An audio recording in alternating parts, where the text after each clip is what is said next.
பெரிய சயின்டிஸ்ட் யாருன்னு கேட்டா நிறைய பேர் வந்து பாத்தீங்கன்னா நியூட்டன் தான் சொல்லுவாங்க. ஏன்னா நியூட்டன் வந்து பாத்தீங்கன்னா அந்த அளவுக்கு ஒரு முக்கியமான இன்வென்ஷனையும் அது மாதிரி இன்னும் பல பல இன்வென்ஷன்ஸையும் அவர் கண்டுபிடிச்சிருக்காரு. சரிங்களா? ஆனா இதுக்கெல்லாம் ஆரம்ப புள்ளியா இருந்தது என்ன?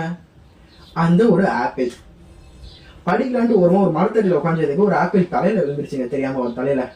ஸோ அதனால இந்த ஆப்பிள் ஏன் தலையில விழுந்துச்சு, ஏன் இப்படி பண்றாங்க அப்படின்னு யோசிக்காம இந்த ஆப்பிள் கீழே விழுந்ததுக்கான காரணம் என்னன்னு யோசிச்சு அதுக்கு அவர் கண்டுபிடிச்சது தான் கிராவிட்டி.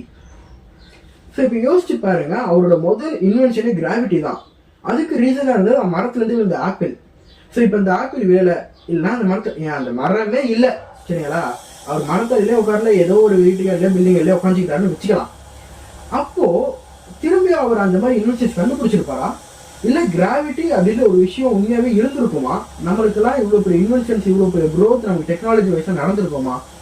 ஸோ இதை பற்றி டீட்டெயிலாக பார்க்க போகிறோம். வாங்க இப்போ நம்ம